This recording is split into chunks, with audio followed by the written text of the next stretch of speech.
The old man had been trying to lift the same crate for 4 minutes before I put my coffee down and walked over. It was a Saturday, the tail end of the farmer's market in Bellwether, and most of the vendors had already packed out. He was working alone at the far end of the lot with a flatbed truck and about 900 pounds of equipment that a man his age had no business moving by himself. Feed sacks, a hand cart, 3 crates of what turned out to be preserving jars, and a workbench that would have taken 2 people even if both of them had been 30. Let me get the other end of that. He looked up with the specific expression of a proud man deciding whether to be insulted. I've got it. You've had it for 4 minutes. I've been drinking coffee and watching, which makes me a worse person than if I'd just come over sooner. That got a laugh out of him. He let go of the crate and put a hand on his lower back, which told me everything about how the previous 4 minutes had actually gone. Dermot, he said. Cormac. I'm Cormac Rafferty, 32, and I build furniture for a living. Mostly repairs and restoration, some commissions, out of a shop I rent behind a hardware store. I mention this because it's the only reason I noticed what was actually on that truck. The workbench was old. Not old like used, old like made by hand, by someone who knew what they were doing, probably 80 years ago out of quarter-sawn white oak that nobody could afford to build a workbench out of anymore. That's a beautiful bench. That's my father's bench. He said it flatly, the way you say a thing you've decided not to have feelings about in public. It's going on the truck with everything else. We loaded for about 40 minutes. He was better company than most people I've spent 40 minutes with. Dry, unsentimental, and entirely willing to tell me I was doing something wrong, which I appreciated because twice I was. Not like that. Short side first or you'll never get the bench past it. You've done this before. 51 years. I've loaded that truck more times than you've been alive. He wedged a feed sack against the crate to stop it sliding. Doesn't mean I can do it alone anymore. That's a separate fact, and I've had 2 years to get used to it, and I haven't. Somewhere in there I got the situation. He'd farmed the same 80 acres outside Bellwether for 51 years. His heart had started giving him trouble 2 winters ago, and the doctors had gotten increasingly direct about what he could and couldn't do, and eventually the arithmetic had stopped working. The place was being sold in pieces. This was the equipment stage. Who's helping you with all this? My daughter. He tightened a strap. She's been running the whole thing for 2 years. Books, orders, the market stall, the sale, all of it. That's a lot for one person. It's too much for one person. He pulled the strap tight and didn't look at me. She won't hear it. I've told her to hire somebody. She says we can't afford it. I've told her to let the sale run itself. She says the broker will fleece us. I've told her to go on a date, and she looks at me like I've suggested she take up smoking. I laughed. He didn't. She was in Minneapolis before, he said. Had a whole thing going, came back for the harvest 1 year and never went back. And I've never once been able to tell whether she chose that or whether it just happened to her while she was busy. Have you asked? I've asked. She says she chose it. He checked the strap again, unnecessarily. She's a bad liar about exactly one subject. We got the last of it on. He shook my hand and then he held on to it a second longer than the handshake required and said the thing. My daughter needs a good man. I want to be clear about how that landed, because it wasn't what you'd think. He said it half like a joke, the tone a man uses when he's testing whether he's allowed to have meant it. And then he let go of my hand and started walking around to the driver's side like the sentence had never happened. Dermot. Forget I said that. He didn't turn around. I'm 74 and I said something stupid to a stranger in a parking lot. Happens more than it used to. He drove off. I stood there holding a cold coffee. Here's what I did with that, which in retrospect determined everything. I did nothing. I did not go looking for his daughter. I did not find the farm. I decided, in the parking lot, that a tired old man had said something he regretted about a woman who had not been consulted, and that the only decent response was to let it evaporate. 3 weeks later, I got a phone call about a workbench. Is this the furniture man, Rafferty? A woman's voice, brisk, in a hurry. You gave my father your card. I gave him a card for a handcart he wanted repaired. Right, well, he's dead set on you looking at a bench instead. It's a whole thing. He's been going on about it for 3 weeks, and I've reached the point where it's easier to call you than to keep hearing about it. A pause. I'm Petra, by the way. Ashgrove. It's my father's farm. He didn't mention the bench needed work. It doesn't need work. He wants it restored, which as far as I can tell means he wants somebody to tell him it's worth restoring. Another pause. Shorter. I want to be upfront that I think this is a waste of your time and our money. I'm calling because I lost the argument. That is word for word how I met Petra Ashgrove. The farm was 20 minutes outside town, and Petra met me in the yard before I'd fully gotten out of the truck. Early 30s, work boots, a clipboard she was using as an actual clipboard rather than a prop, and the specific alertness of a person who has been handling things alone for a long time and has stopped expecting help to be real. He's inside. Before you go in, I want to be direct with you about something. Go ahead. We're selling everything. If your plan is to look at that bench, tell him it's a $1,500 restoration and take a deposit off a 74-year-old man who's emotional about his father's tools. I'd like you to get back in your truck now, and we'll both save an afternoon. I want to be honest about my reaction, which was that I liked her immediately and also understood I'd just been called a potential thief. That's a reasonable concern and a genuinely rude way to raise it. I'm aware of both. I've had 4 people out here in 18 months to look at things, and 3 of them tried it. She didn't apologize. So you understand the position. I do. I got my kit out of the truck. I'll look at the bench, tell you both exactly what it needs, and give you a number.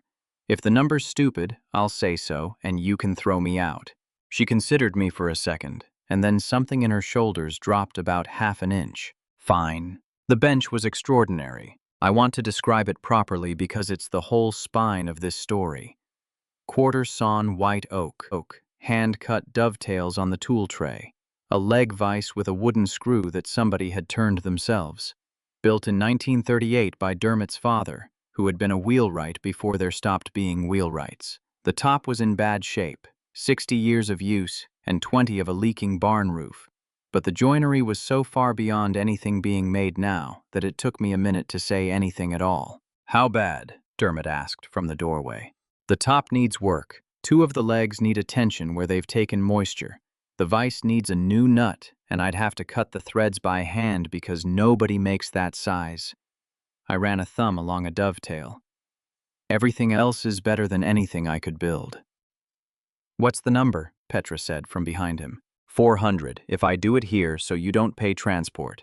6 weekends, give or take, because I've got paying work during the week and the vise nut is going to be slow. She looked at me for a long moment. That's not enough money, she said. It's what it costs. You just told me the vise nut is a hand-cut thread on a size nobody makes. I don't know anything about woodworking, and I know that's more than $400 of labor. It's a 1938 wheelwright's bench in a county where there are maybe 2 of them left. I'd like to be the person who fixes it. Charge me the difference in coffee. Dermot made a sound behind her that I chose not to interpret. Here's what you need to know about Petra Ashgrove before anything else happens. She's 33. She has a master's degree in agricultural economics that she has not used in any professional capacity. And she came back to Bellwether 5 years ago for what she describes as 8 weeks to help with the harvest. Her mother died the following spring. Her father's heart went 2 winters after that. The 8 weeks became 5 years, and at no point in there did anyone, including her, sit down and formally decide that Petra Ashgrove's life was now the farm's life. She is also, and I mean this without qualification, the most competent person I have ever been in a room with. I watched her renegotiate a feed contract over the phone while simultaneously filling out a state form and telling me where the extension cord was. I want to describe one afternoon in particular, because it's the thing I'd point to if someone asked when I knew. 5th Saturday. A truck arrived to collect a tractor that had already been sold, and the driver had paperwork listing a second piece of equipment that had not been sold, and he was extremely certain about it in the way men are when they've decided a woman on a farm won't check. Petra checked. She read his paperwork start to finish while he stood there getting louder. Went inside. came back with the folder, laid 2 documents side by side on the hood of his truck, and put a finger on a line. That's your company's own bill of sale. That's the lot number. This one, she moved the finger, is a different lot number, on a form somebody in your office has filled in wrong. I'm not signing it, and you're not taking that harrow. Ma'am, I've got a schedule. You've got a schedule and a clerical error. One of those is my problem. She capped her pen. Call the office. I'll wait and I'll make you coffee, and you're still not taking the harrow. He called the office. She made him coffee. He did not take the harrow. When he'd gone, she came back into the barn and sat down on the bucket and did not mention it. And I understood that this happened often enough that it didn't register as an event. Does that happen a lot? Every third delivery, she opened her laptop. It's not malice. Most of them genuinely believe the paperwork. They just don't believe me. I worked on that bench for 6 weekends. The first 2, Petra treated me like a contractor, polite, distant, present at start and finish. By the 3rd, she'd started bringing me coffee. By the 4th, she was sitting on an overturned bucket in the barn doorway with her laptop, doing the farm's books 8 feet from where I was working, and we'd talk in the specific fragmentary way of 2 people doing separate jobs in one space. It was the best working arrangement I've ever had. Neither of us performed conversation. We'd go 20 minutes without a word, and then she'd say something about a supplier, and I'd say something about grain direction, and it would drop again. And none of it was awkward. On the 3rd Saturday, she asked what I was doing, and I made the mistake of answering properly. Reading the top. Every board has a direction it wants to be worked. If you plane against it, you tear the grain out and you can't put it back. I ran a hand along it. So you read it first. Takes longer than just going at it, and you save the whole board. How do you know which way it wants? You take a light pass and look at what happens. If it's tearing, you're wrong, and you turn around and go the other way. She was quiet for a second. That's a genuinely irritating metaphor to have delivered at me on a Saturday morning. I wasn't making one. You absolutely were not, which is why it's irritating. Why furniture? She asked on the 4th Saturday. My grandfather. He wasn't good at it, actually. He was terrible, but he was happy for 3 hours every Sunday in a way he wasn't the rest of the week, and I clocked that early. I kept planning. Then I did 8 years in commercial construction and got very good at building things I didn't care about, and eventually I did the math on how many hours I had left. How many did you get? Not enough to spend them on drywall. She was quiet for a while. Then, that's the first time anyone said something like that to me, and it hasn't felt like a criticism of my life. It wasn't. I know. That's why I said it. On the 5th weekend, Dermot came out to the barn while she was inside on a call. How's she doing? He asked, vague. Honest answer, she lies to me. I put the chisel down. She's exhausted. She's doing the work of about 3 people, and she's doing all of it well, which is the problem, because nobody's going to stop her. I picked it back up. And she thinks everyone who comes onto this property wants something. Does she? He said it like it wasn't a question. She told me so in the yard, first thing. Dermot was quiet for a second, and I understood we were both circling the same parking lot in Bellwether 3 weeks earlier. I said something to you, he said, when you loaded my truck. You did. Have you told her? No. Are you going to? I want to be honest about my answer, because it was the wrong one, and I knew it was the wrong one while I was saying it. I don't see what good it does. He nodded slowly. That's what I told myself too. That was the whole conversation. He went back inside. I cut a dovetail badly and had to start it again. I want to be clear about why I didn't tell her. Not because I was hiding something shameful. Because of what she'd said in the yard. She had told me within 90 seconds of meeting me that everyone who came onto that property came for something. And if I told her that her father had all but offered me to her in a parking lot, every single thing I'd done since would reorganize itself in her head into exactly that shape. The coffee. The $400. 6 weekends of a man being helpful. I couldn't think of a way to say it that didn't sound like a confession. So I didn't say it, which meant that every week I didn't say it. It became more of a thing that I hadn't said. The bench was finished on a Sunday in November. We got it into the light, and Dermot put both hands flat on the top and stood there for a long stretch without saying anything at all. And Petra went very still beside me, and neither of us interrupted. "That's my father's bench," he said finally. "It is. I mean, that's his bench. That's how it looked.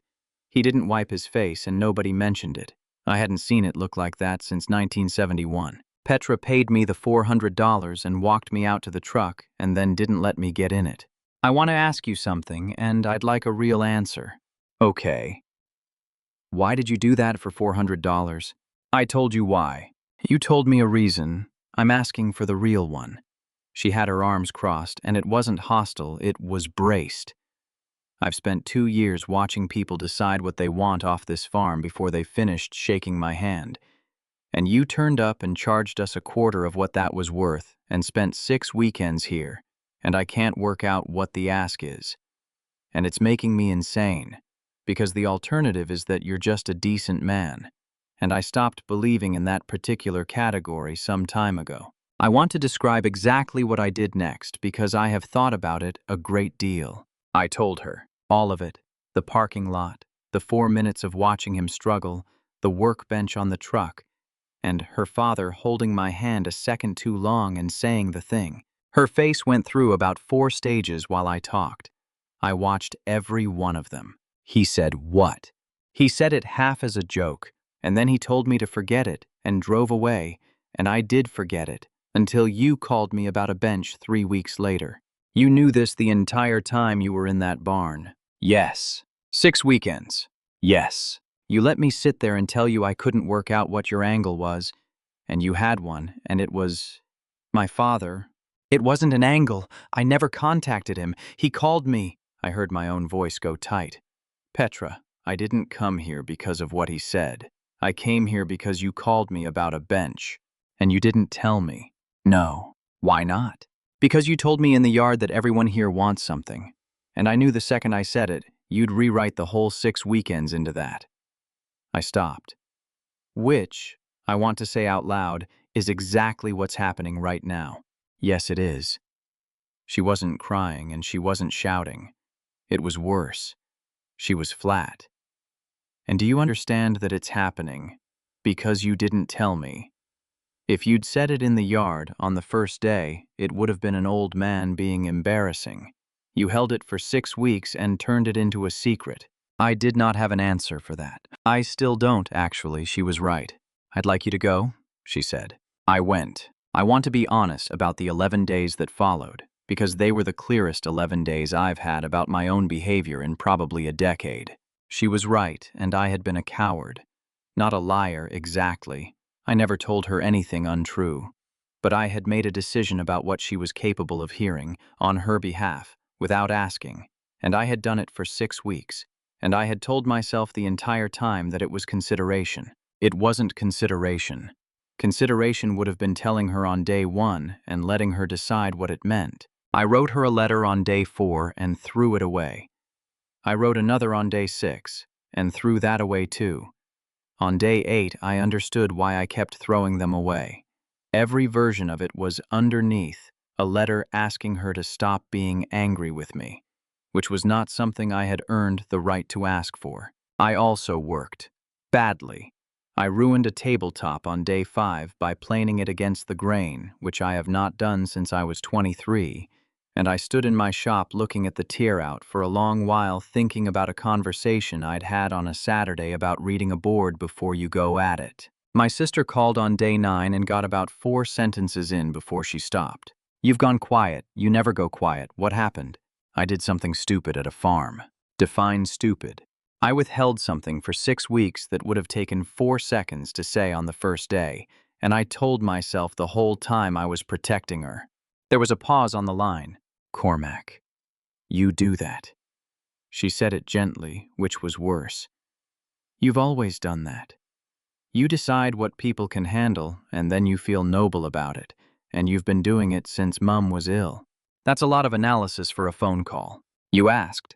"I didn't ask. You called me, which for you is the same thing." On day 11, Dermot called me. She told me what happened. I assumed she would. I want to say two things and then I'm getting off the phone because I hate these. He cleared his throat. First one, I'm sorry. What I said in that parking lot was mine, not yours, and you've taken the whole weight of it and she's furious at the wrong man. I don't think she is, actually. Let me finish. Second thing. A pause. You're right that she's furious at you for the 6 weeks, but she's not furious because of me. She's furious because for the first time in 5 years she let herself think somebody had turned up for no reason at all and then found out there was a reason. And she'd rather be angry than sit with what that felt like. That's a fair bit of insight for a man who claims to hate these calls. I've been watching her since she was born. Do what you want with it. I hung up. I drove out there on day 12. She was in the yard. She saw the truck and stopped what she was doing and did not come toward me, which I took as fair. I'm not here to explain myself again, I said from about 15 feet away. I did that already and it didn't hold up. I'm here to say the thing I should have said in the yard on the first day. Which is what? That your father said something to me in a parking lot, and I have thought about it exactly once, which was the day he said it, when I decided to do nothing about it. I stayed where I was. And that everything after that was me, not him. The $400 was me. The 6 weekends were me. I've been coming out here because you sit in a barn doorway doing your books and talk to me like a person, and I've reorganized my entire week around Saturdays, and I did that on my own. She didn't say anything. And I should have told you on day 1, and I didn't. And you were right about why that matters. That's it. That's the whole thing. The silence went on long enough that I started to leave. Cormac. I stopped. He also told you I need a good man. She crossed the distance about halfway. I want to be extremely clear that I don't. I'm aware. I don't need one. I've been running 80 acres and a liquidation and a sick man's medication schedule for 2 years, and I have not needed a single thing from anybody. Her voice cracked on the last word, and she kept going anyway. But I've wanted Cormac.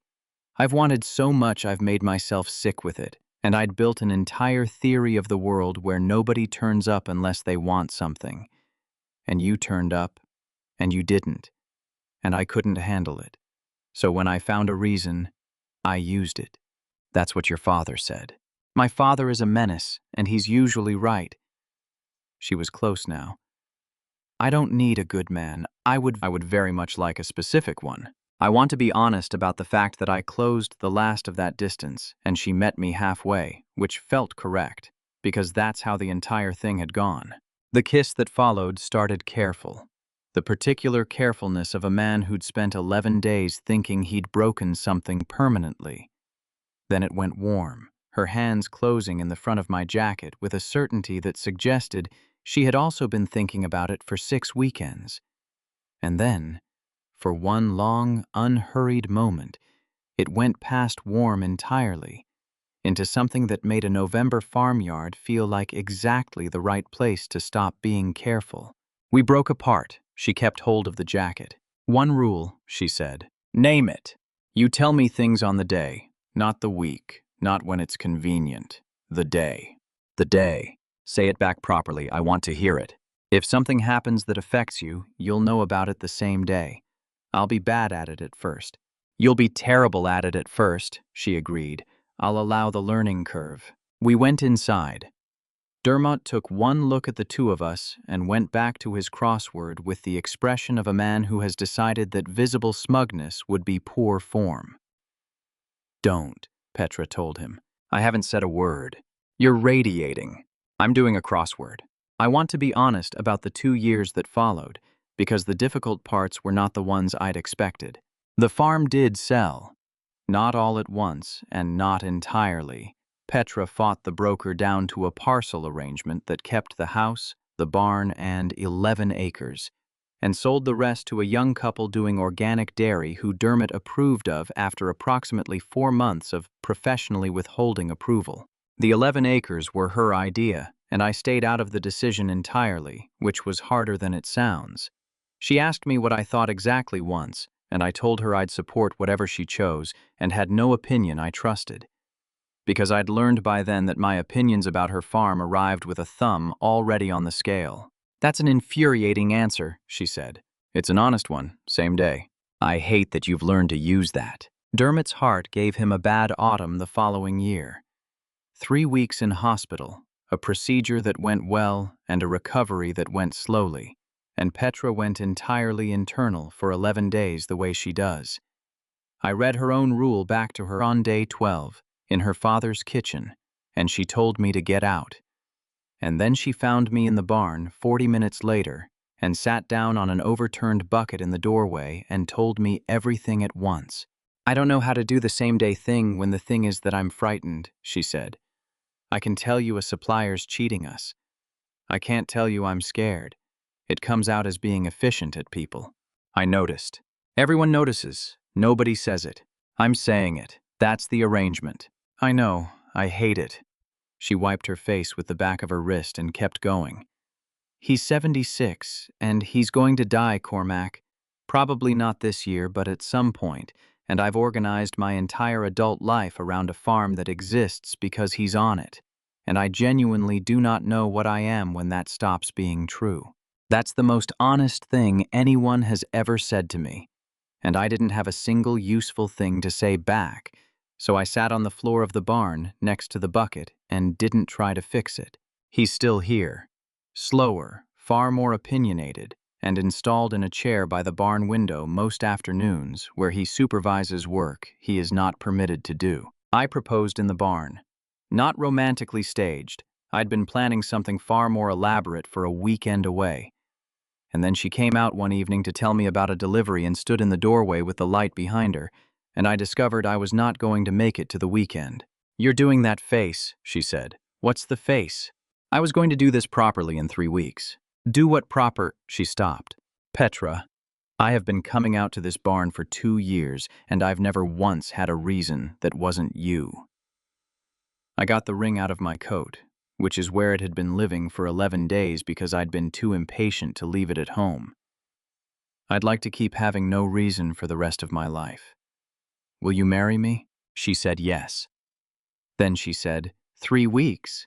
And I said there was going to be a lake. And she laughed so hard she had to sit down on the bucket. We married the following June, in the yard, with about 40 people and a hog roast and Dermot in a suit he complained about continuously and did not take off once. His toast was 11 words long. I said one stupid thing in a parking lot. You're welcome.